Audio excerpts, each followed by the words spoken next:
Hello दोस्तों, स्वागत है आपका हमारी नई वीडियो में। तो हम यहाँ आज एग्रीकल्चर के क्वेश्चन देखेंगे और उसमें जो मृदा वाला दिया गया है यानी सॉइल जो साइंस दिया है उसके क्वेश्चंस को देखेंगे। सिलेबस में भी दिए गए हैं। और अगर आप हमारे टेलीग्राम ग्रुप से जुड़ना चाहते हैं और कुछ और मॉक लेना चाहते हैं तो आप टेलीग्राम ग्रुप से जुड़ सकते हैं, उसका लिंक डिस्क्रिप्शन में दिया है। तो आइए शुरू करते हैं। तो इसमें पहला प्रश्न है हमारा, मृदा सुधारक है तो इसमें से मृदा सुधारक कौन सा है तो बताना है। तो वो है हमारा option number C, gypsum. Gypsum को हम मृदा सुधारक की तरह भी यूज कर सकते हैं। इसका जो फार्मूला होता है वो होता है CaSO4.2H2O। ये हमारा जिप्सम का फार्मूला होता है और ये प्लास्टर ऑफ पेरिस बनाने के काम भी आता है। ये केमिस्ट्री से भी रिलेटेड है। फिर हमारा मृदा कोलाइड का प्रमुख गुण है। तो कोलाइड है, ये भी एक कोलाइडिन जो हम मिलियन पढ़ते हैं उसी से संबंधित है। यहाँ सॉइल की बात हो रही है तो ये इसमें क्या क्या गुण होते हैं। तो ये उपरोक्त तो सभी गुण होते हैं। ब्राउनियन गति भी होती है, अर्धपारगम्य में झिल्ली से विस्तृत ना होना और अधिशोषण। एक होता है हमारा एब्सॉर्प्शन और एक होता है एड्सॉर्प्शन। तो दोनों ये इसमें पाया जाता है अधिशोषण। तो ब्राउनियन मोशन भी बोलते हैं, जो जिगजैग मोशन होता है ब्राउनियन मोशन बोलते हैं जिसे, वो भी पाया जाता है। तो सब होगा इसमें। फिर हमारा दोमट मृदा के मूर्धांक बिंदु कितने प्रतिशत जल की मात्रा पर होता है। तो दोमट जो है एक मिट्टी का प्रकार है हमारा, इसका मूर्धांक बिंदु कितने प्रतिशत जल की मात्रा पर होता है पूछा है। तो ऑप्शन नंबर बी 10.7% की मात्रा पर होता है। फिर हमारा गीली मृदा का वह गुण जिससे बल लगाने पर मृदा किसी ऐच्छिक रूप में बदल जा सके और बल हटाने पर उसी अवस्था में बनी रहे, इस गुण को क्या कहा जाता है। तो ये मिट्टी का एक गुण है। तो इसे क्या बोला जाता है। तो इसे मृदा सुघट्यता बोला जाता है। यानी कोई मृदा है, उस पर अगर हम बल लगा रहे हैं कुछ तो वो फैल जा रही है, जिस डायरेक्शन में हम कर रहे हैं उस तरह फैल जा रही है। और उसी तरह अगर हम उसे बल को हटा रहे हैं तो वो उसी अवस्था में आ जा रही है। तो इसे मृदा सुघट्यता बोलते हैं। फिर हमारा भारत के किस प्रदेश में ऊसर मृदाओं का क्षेत्रफल सर्वाधिक है। ऊसर भी एक मृदा का प्रकार है। तो ये किस क्षेत्रफल में अधिक है पूछा है। इसका सही ऑप्शन ऑप्शन नंबर बी होगा, महाराष्ट्र। महाराष्ट्र में ऊसर मृदाओं का क्षेत्रफल सर्वाधिक है। फिर हमारा सोलह मृदा स्तर के किस भाग से मिलकर बनता है। सोलह मृदा स्तर ये मृदा का स्तर होता है। ये ए और सी स्तर मिलकर जब बनते हैं तब सोलह मृदा स्तर बनता है। फिर है मध्यम बालू के कण का व्यास कितना होता है। बालू जो होता है इसके मध्यम कण जो होते हैं इनका डायामीटर कितना होता है यानी व्यास कितना होता है पूछा है। तो ऑप्शन नंबर ए 0.25 से लेकर 0.10 मिलीमीटर तक। फिर है मृदा क्या है। तो मिट्टी क्या है, इसकी डेफिनेशन है, यह खनिज एवं जैविक पदार्थों का एक प्राकृतिक पिंड है। तो खनिज और जो जैविक पदार्थ है इनका एक प्राकृतिक पिंड है। और मिट्टी के कई प्रकार होते हैं, तो मिट्टी से साइंस है। फिर अगला हमारा कि मृदा परिच्छेदिका क्या है। तो मृदा परिच्छेदिका क्या है पूछा है। तो इसका जो सही आंसर है ऑप्शन नंबर ए होगा, धरातल के ऊपर वायु की परतें, इसे मृदा परिच्छेदिका बोलते हैं। फिर है क्षारीय मृदाओं के सुधार के लिए सबसे उपयुक्त रसायन कौन सा है। तो जो क्षारीय मृदा होती है यानी जिनका पीएच मान ज़्यादा होता है उनके सुधार के लिए सबसे उपयुक्त रसायन कौन सा है पूछा है। तो ऑप्शन नंबर बी सी जो होगा, चूना पत्थर, ये इनके सुधार के लिए उपयुक्त रसायन है। फिर अगला देखेंगे कि क्षारीय मृदाओं में पौधों पर कुप्रभाव किस की अधिकता से पड़ता है। तो इससे जो अब प्रभाव पड़ता है किसकी अधिकता से पड़ता है। तो सोडियम आयन, यानी जो सोडियम आयन होता है इसके कुप्रभाव से क्षारीय मृदाओं पर प्रभाव पड़ता है। फिर भारत की सबसे अधिक कौन सी मिट्टी पाई जाती है, यानी इंडिया से संबंधित है। तो भारत में सबसे अधिक कौन सी मिट्टी पाई जाती है। तो ऑप्शन नंबर सी, लाल मिट्टी, ये भारत में सबसे अधिक पाई जाने वाली मिट्टी है। फिर अम्लीय मृदा वे मृदा होती हैं जिनका पीएच मान होता है। तो ये इंपॉर्टेंट क्वेश्चन है। इसका 7 से कम जिनका वैल्यू होती है उसे हम अम्लीय मृदा बोलते हैं, एसिड सॉइल। तो ये अम्लीय मृदा के अंतर्गत आते हैं जिनका पीएच मान 7 से कम हो और 7 से अधिक होगा। अगर 7 से अधिक है तो वो क्षारीय मृदा होगी। फिर हमारा खेत की वह प्रणाली जिनमें सफ़ेद जीवांश अवशेषों को भूमि की सतह पर छोड़ दिया जाता है, खेत की तुलाई करके जीवांशों को भूमि में नहीं मिलाने को क्या कहते हैं। तो इसे क्या बोलते हैं पूछा है। तो ऑप्शन नंबर सी होगा, पलवार खेती बोलते हैं इसे। फिर अगला देखेंगे, ढाल के विपरीत मृदा कटाव को रोकने वाली तथा मृदा कटाव को बढ़ाने वाली फसलों की पत्तियों में खेती करना क्या कहलाता है। तो रोकने वाली और कटाव को ये कम करने वाली फसल होती है जो कि पत्तियों में खेती करने को क्या बोला जाता है पूछा है। तो इसका जो सही आंसर होगा ऑप्शन नंबर बी होगा, ले फार्मिंग। ले फार्मिंग बोला जाता है इसे। फिर अगला देखेंगे हम कि मिट्टी में पाए जाने वाले विभिन्न कार्बनिक अवयवों को उनके अपघटन की गति के बढ़ते क्रम में लिखें। तो ये कार्बनिक यौगिक अवयव होते हैं जो मिट्टी के पाए जाते हैं, तो इनको बढ़ते क्रम में लिखना है। इसका जो सही आंसर होगा option number D, cellulose, lignin, starch और शर्करा, ये ऑप्शन सही होगा। फिर हमारा मृदा सूक्ष्म जीवों एवं पोषक तत्वों में परिवर्तन, तो ये इससे क्या इफेक्ट पड़ता है, तो इससे जीवाणुओं में वृद्धि बढ़ जाती है। मृदा सूक्ष्म जीव व पोषक तत्वों में परिवर्तन करते हैं तो जीवाणु वृद्धि बढ़ती है। अब हमें पीएच को मिलाना है यहाँ, तो इसका जो सही इसको देखेंगे हम, तो इसका जो सही आंसर होगा ऑप्शन नंबर सी होगा, यानी ए का जो होगा 3 होगा। धान का जो पीएच होता है वो लगभग 4.8 से 6.5 तक होता है, और जो गेहूं का होता है वो 5 से लेकर 6.5 तक होता है, और सी जो ये गन्ना है उसका हमारा होगा 5.5 से 7.5 तक, और आलू का जो होगा 6.0 से 8.0। तो इनका इष्टतम पीएच परास होता है, ये इनका रेंज है पीएच की। फिर अगला देखेंगे सुमेलित कीजिए, तो यहाँ बालू का इसमें परसेंटेज बताना है कि कितना परसेंट होगा, तो इसमें जो सही आंसर होगा वो हमारा ऑप्शन नंबर बी होगा, यानी बालू का जो होगा वो 80 से 100% होता है इसमें, और बी का यानी बलुई दो मिट्टी जो होगा वो हमारा ए का जो होगा 1 होगा। जो इसको फिर से देख लेते हैं, यानी 1 2 3 4 सीधे है। बालू का 0.50 से लेकर बालू दोमट का 80 100, और चिकनी मिट्टी का 50 80, दोमट मिट्टी का 30 से 50, ये इनकी रेंज है, ये परसेंटेज है, बालू परसेंटेज। फिर हमारा इनको सुमेलित करना है, तो इसका जो सही होगा वो हमारा ऑप्शन नंबर डी होगा, यानी ए का जो है 4, यानी महीन जो कण है इनका जो कण होता है 5 से लेकर 10 मिलीमीटर तक होता है। बी का 1, यानी मध्यम का जो होता है 7 से लेकर 15 मीटर तक, और सी का हो जाएगा 3, सी हमारा जो ऑप्शन नंबर सी है उसका 3 होगा। तो ये सही होगा, इसका जो महीन होगा वो होगा हमारा, महीन का हो जाएगा 4। तो इसे देखेंगे, जो महीन कण होंगे उनका होगा हमारा 5 से लेकर 10। इसे फिर से देख लेते हैं, जो महीन होगा इसका होगा हमारा 5 से लेकर 10 मिलीमीटर, और जो मध्यम होगा उसका हो जाएगा हमारा 2 से लेकर 5 मिलीमीटर तक, और जो मोटा होगा उसका हो जाएगा 1 से लेकर 5 मीटर तक, और जो अति मोटा होगा वो 7 से 15। तो ये मृदा कण का आकार होता है, ये याद रखना चाहिए, तो ये इंपॉर्टेंट है। फिर अगला देखेंगे कि पीठ मृदा होती है, तो जो हमारी पीठ मृदा होती है क्या होती है पूछा है, तो इसका ऑप्शन नंबर ए होगा, काली, भारी तथा अम्लीय। फिर हमारा मृदा सुधारक है, तो इसमें से मृदा सुधारक कौन से बताना है, तो इसका ऑप्शन नंबर सी, जिप्सम है, हमने पहले भी देखा है, ये मृदा सुधारक होता है। फिर हमारा वायुमंडल में नाइट्रोजन की मात्रा पाई जाती है, तो वायुमंडल में जो नाइट्रोजन की मात्रा होती है वो कितनी पाई जाती है पूछा है, तो इसका जो सही आंसर होगा वो हमें पता है, ऑप्शन नंबर बी, 78.8%। फिर हमारा रंध्रावकाश बराबर होता है, तो ये रंध्रावकाश एक मृदा से संबंधित है, ये इसके निकालने के लिए आता है, तो इसका फॉर्मूला होता है एक, तो ये कौन सा है बताना है, तो ऑप्शन नंबर सी सही होगा, 100 प्लस कण घनत्व बट्टे स्थूलता घनत्व इंटू 100। फिर हमारा the nature and properties of soil, ये हमारी मिट्टी से संबंधित एक पुस्तक है, किसने लिखी है पूछा है, तो इसका जो सही आंसर होगा option number C, NC Brady ने। फिर है मृदा का औसत कण घनत्व कितना होता है, तो औसत कण घनत्व जो होता है इसका 2.65 होता है। फिर अगला देखेंगे कि मृदा का औसत स्थूलता घनत्व कितना होता है, तो ऑप्शन नंबर बी इसका हो जाएगा 1.33। फिर मृदा वायु में ऑक्सीजन पाई जाती है, तो मृदा वायु में ऑक्सीजन कितनी पाई जाती है पूछा है, तो ऑप्शन नंबर ए 20.6%। और मृदा वायु में कार्बन डाइऑक्साइड पाई जाती है, तो कार्बन डाइऑक्साइड का परसेंटेज 0.25%। फिर मृदा में बोरोन का मुख्य स्रोत है, तो मृदा में बोरोन का कौन सा मुख्य स्रोत है, तो टुरले माइन जो है इसका बोरोन का मुख्य स्रोत है। फिर अगला हमारा अम्लीय मृदा का सुधार किया जाता है, तो अम्लीय मृदा का सुधार किसके द्वारा किया जाता है, तो पायराइट द्वारा किया जाता है। अम्लीय मृदा अभी देखा था हमने, जिनका पीएच मान 7 से कम होता है उन्हें अम्लीय मृदा कहेंगे, पायराइट द्वारा इनका सुधार किया जाता है। और पायराइट का रासायनिक सूत्र क्या होता है पूछा है, तो पायराइट का जो रासायनिक सूत्र है ऑप्शन नंबर ए, FeS2, ये पायराइट का रासायनिक सूत्र है, इंपॉर्टेंट है। फिर जिप्सम का रासायनिक सूत्र कौन सा है, तो इस ऑप्शन नंबर बी, CaSO4.2H2। फिर केसी का जल पाया जाता है, तो केसी का जल किस में पाया जाता है, ऑप्शन नंबर ए, क्षेत्र धारिता एवं आर्द्रता ग्राही गुणांक के मध्य।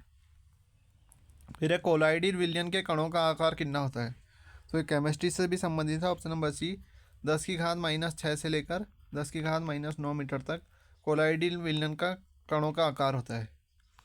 फिर है हमारा मॉन्ट मोरेलोनाइट क्ले की धनायन विनिमय क्षमता कितनी है?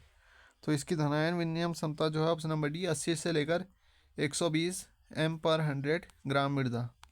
फिर है मृदा क्लोराइड का प्रमुख गुण है। तो मृदा क्लोराइड का जो गुण है बताना है तो ऑप्शन नंबर डी उपरोक्त तो सभी होगा, हमने पहले भी देखा है, ये सभी इसके गुण होते हैं। फिर है सार बार होता है। जो सार बराबर किसका होता है, यानी सार किसे बोलते हैं पूछा है, तो इसका ऑप्शन नंबर जो होगा हमारा ऑप्शन नंबर बी सही होगा। Na+ और Ca2+ Mg2+, इसे सार बोलते हैं। फिर सोडियम कार्बोनेट की प्रधानता होती है। तो सोडियम कार्बोनेट किस में पाया जाता है ज़्यादा, तो इसका जो सही होगा ऑप्शन नंबर सी होगा, क्षारीय मृदा में सोडियम कार्बोनेट पाया जाता है इसमें। फिर कार्बनिक पदार्थ का कार्बन नाइट्रोजन अनुपात होता है। तो जो ऑर्गेनिक पदार्थ होते हैं इनका कार्बन नाइट्रोजन अनुपात कितना होता है, तो ऑप्शन नंबर सी सही होगा, 10:1, इसका सही होगा। फिर तराई मृदा में किस तत्व की कमी होती है? तो जो तराई मृदा होती है इसमें ऑप्शन नंबर बी जिंक की कमी होती है। फिर चनोर्जम मिट्टी को अन्य नाम से जाना जाता है। तो इसका जो अन्य नाम है वो रेगुर मिट्टी भी बोला जाता है, चनोर्जम मिट्टी को। फिर क्ले मृदा के कणों का आकार होता है। तो क्ले मृदा के कणों का आकार 0.02002 मिलीमीटर व्यास से भी कम होता है इनका आकार। फिर देखेंगे कि मृदा पृष्ठ में ऑक्सीजन पाई जाती है। तो मृदा पृष्ठ में कितनी ऑक्सीजन पाई जाती है, लगभग 59.2% ऑक्सीजन पाई जाती है। अम्लीय चट्टान है, निम्नलिखित में से अम्लीय चट्टान कौन सी है पूछा है, तो जो ग्रेनाइट होती है ये हमारी अम्लीय चट्टानें हैं, ग्रेनाइट अम्लीय चट्टान के अंतर्गत आता है। फिर पौधों द्वारा जल शोषण की दर कम हो जाती है जब अभाव होता है।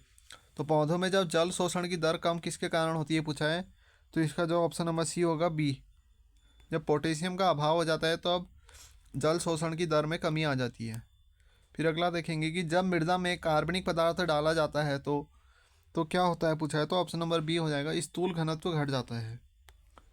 फिर है हमारा कि मॉलिब्डेनम तत्व की उपलब्धता होती है। तो ये किस में पाया जाता है, तो ऑप्शन नंबर सी 7.5 pH मान पर ये पाया जाता है। फिर है लवण युक्त क्षारीय मृदाओं में संतृप्ति सार की वैद्युत चालकता मिलीमो प्रति सेंटीमीटर इकाई में होती है। तो कितनी इकाई में होती है पूछा है, तो ऑप्शन नंबर डी 4 से अधिक होती है। कृषि में उपयोग होने वाली पाइराइट में सल्फर की मात्रा होती है। तो पाइराइट में जो सल्फर की मात्रा है वो लगभग 18% होती है। फिर हमारा मॉन्ट मोलिलोनाइट मृतिका में सिलिका और एल्यूमिनियम परतों का क्रमशः अनुपात होता है।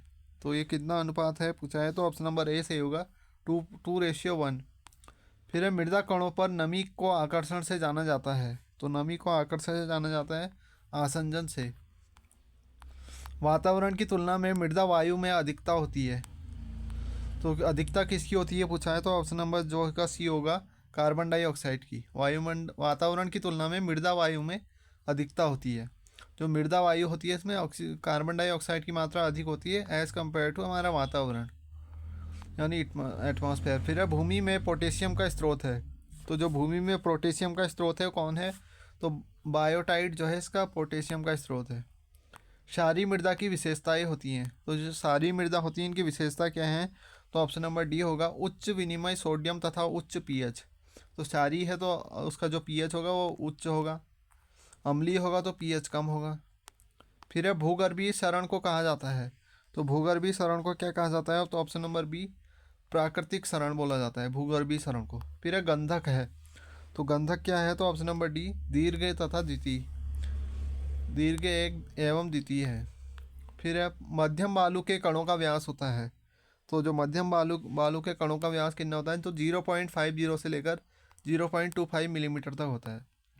खनिजों के योग से बना ठोस पदार्थ क्या कहलाता है, तो जो खनिजों के योग से ठोस पदार्थ बनता है उसे चट्टान कहते हैं, जैसे ग्रेनाइट चट्टान, आग्नेय चट्टान, यह चट्टानों के प्रकार हैं। फिर है भूमि में लाल रंग पीले रंग में परिवर्तित करने वाली प्रक्रिया को क्या कहते हैं, तो जो भूमि का लाल रंग होता है पीले रंग में परिवर्तित हो जाता है, इसे क्या बोलते हैं, जल योजन बोलते हैं इसे।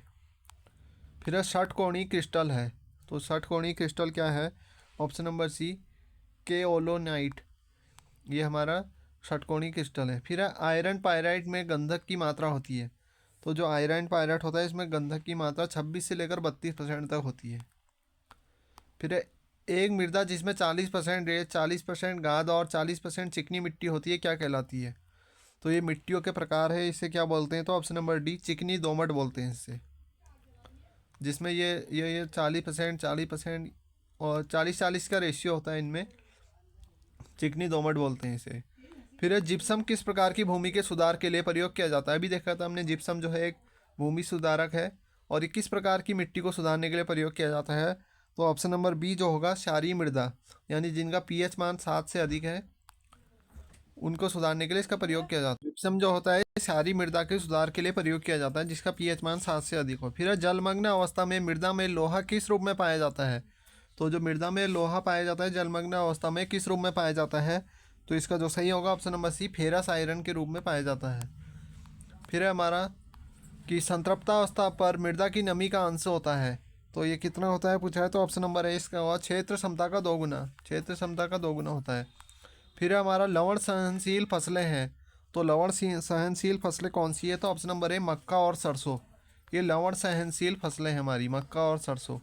लौह युक्त एंजाइम जो जैविक नाइट्रोजन के स्थायीकरण के लिए जिम्मेदार है वह है, तो ये कौन सा है पूछा है? तो इसका ऑप्शन नंबर सी सही होगा, नाइट्रोजिनेज, ये इसके लिए जिम्मेदार होता है।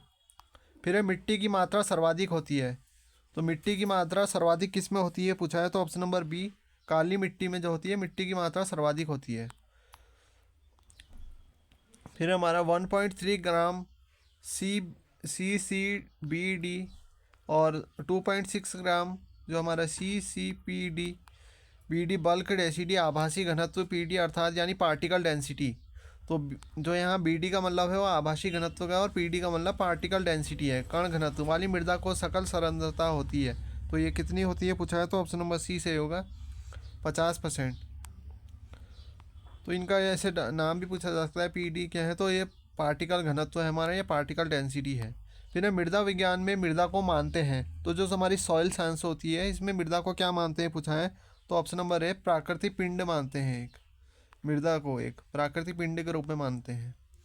फिर अगला देखेंगे कि मृदा निर्माणकारी सक्रिय कारकों में होंगे, तो ये क्या होंगे पूछा है? ऑप्शन नंबर डी, वनस्पति एवं जलवायु। फिर यदि किसी मृदा का स्थूल घनत्व 1.50 mg/m³ है और कण घनत्व जो है 2.65 mg/m³ है, तो उस मृदा का प्रतिशत रंध्रावकाश होगा, तो ये कितना होगा पूछा है? तो इसका जो होगा हमारा ऑप्शन नंबर बी सही होगा, 38.5। मध्य भारत की काली कपास मिट्टियाँ बनी हैं, तो काली कपास मिट्टियाँ किससे बनी है? ऑप्शन नंबर सी, बेसाल्ट से बनी है। मृदा में किस सूक्ष्म जीवों की संख्या सबसे अधिक होती है? तो ये भी इम्पोर्टेंट है कुछ, तो ये होती है बैक्टीरिया। तो मिट्टी में जो सूक्ष्म जीव बैक्टीरिया की संख्या अधिक होती है। पृथ्वी का औसत घनत्व होता है, तो पृथ्वी का औसत घनत्व कितना है? तो ऑप्शन नंबर बी सही होगा, 6.5। निम्नलिखित में से कौन सी रूपांतरित चट्टानें हैं? तो ये हमारे जीके के लिए भी इम्पोर्टेंट है, जीएस में पूछा जाता है, ये कौन सी है पूछा है? तो ऑप्शन नंबर डी सही होगा, संगमरमर, इसे रूपांतरित चट्टान बोलते हैं। फिर 2.2:2 टाइप खनिज समूह में आते हैं, तो इसमें कौन आते हैं 2.2:2 टाइप में? तो इसका जो सही होगा ऑप्शन नंबर ए, क्लोराइड्स इसमें आते हैं। फिर प्रोटोजोआ का प्रमुख भोजन है, तो जो प्रोटोजोआ का प्रमुख भोजन क्या है? जीवाणु, इसका प्रमुख भोजन होता है प्रोटोजोआ का। फिर नाइट्रीकरण की क्रिया के लिए उपयुक्त तापमान कितना है? तो ऑप्शन नंबर बी, 30 से लेकर 35 डिग्री सेल्सियस तक नाइट्रीकरण की क्रिया के लिए उपयुक्त तापमान है। ऊर्जा संग्रही पोषक तत्व है, तो इसका जो होगा ऑप्शन नंबर डी, नाइट्रोजन एवं कार्बन डाइऑक्साइड ऊर्जा संग्रही पोषक तत्व हैं। फिर डोलोमाइट स्रोत है, ये भी इंपॉर्टेंट है, डोलोमाइट किसका स्रोत है? तो ऑप्शन नंबर ए, कैल्शियम का स्रोत है। भूमि की कौन सी परत में सबसे ज़्यादा निस्खलन होता है? तो ये किस में होता है? ऑप्शन नंबर बी, A2, भूमि की परत है A2, इसमें सबसे ज़्यादा निस्खलन होता है। ह्यूमस बना होता है, तो ह्यूमस किससे बना होता है पूछा है? तो ऑप्शन नंबर सी, ए और बी, ह्यूमिक पदार्थों से तथा अह्यूमिक पदार्थों से ह्यूमस बना होता है। फिर अम्लीय चट्टानों में सिलिका पाई जाती है, तो इसमें सिलिका कितनी पाई जाती है? 65 से लेकर 70% तक सिलिका पाई जाती है।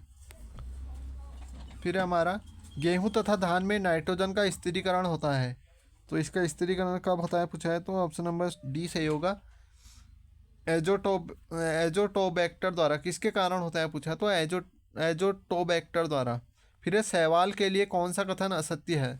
जो सवाल होते हैं उनके लिए कौन सा कथन असत्य है? तो ऑप्शन नंबर बी, भूमि संरक्षण को बढ़ाते हैं, ये इनके लिए गलत कथन है। बाकी ये तीनों सही है। उच्च पीएच पर होता है, ए संस्तर में मिलते हैं, नाइट्रोजन का स्थिरीकरण करते हैं, ये इसके लिए राइट कथन है। फिर ये चूने के प्रयोग में कौन सा परिवर्तन होता है? तो जो चूने का प्रयोग होता है इसमें कौन सा परिवर्तन होता है? तो ऑप्शन नंबर बी सही होगा, एच आयन कम होते हैं, यानी एच आयन जो होते हैं कम होते हैं इसमें। इन्वर्स उत्पादन नाइट्रोजन नियम दिया था, तो इन्वर्स उत्पादन नियम किसने दिया था? ये ऑप्शन नंबर ए, विल्कॉक्स ने दिया था। फिर है मृदा में अम्लता का स्रोत है, तो मृदा में अम्लता का स्रोत क्या है? तो ए और बी, यानी हाइड्रोजन आयन और एल्यूमिनियम आयन, ये मृदा में अम्लता का स्रोत रहते हैं। फिर है उच्च लवण सहिष्णु है, तो ये उच्च लवण सहिष्णु कौन है पूछा है? तो ऑप्शन नंबर ए, खजूर एवं फालसा। फिर है मृदा पर पीएच बढ़ने पर उसका सीईसी पर क्या प्रभाव पड़ता है? तो जो मृदा का जब पीएच बढ़ाते हैं तो उसका सीएससी घटता है, सीईसी घटता है। फिर है केंद्रीय मृदा लवणता अनुसंधान संस्थान कहाँ है? ये हमारा संस्थान है फेमस, करनाल में स्थित है। फिर है सिलिका सेक्सी ऑक्साइड अनुपात किस मृदा में अधिक होता है? तो ये हमारे ऑप्शन नंबर डी, काली मृदा में अधिक होता है। सबसे अधिक नाइट्रोजन का स्थिरीकरण होता है, तो सबसे ज़्यादा नाइट्रोजन का स्थिरीकरण सनई में होता है। कौन सा जीवाणु फॉस्फेट की घुलनशीलता बढ़ाता है? तो फॉस्फेट की घुलनशीलता हमारा स्यूडोमोनास बढ़ाता है। कौन सा तत्व फाइटिन एवं न्यूलिक अम्ल का मुख्य अवयव है? तो इसका मुख्य अवयव कौन है? फॉस्फोरस इसका मुख्य अवयव है, तो इसका जो फॉस्फोरस होगा हमारा ऑप्शन नंबर सही होगा। तो थैंक्स फॉर वॉचिंग, मिलते हैं अगली वीडियो में, तब तक के लिए goodbye. Please subscribe my channel.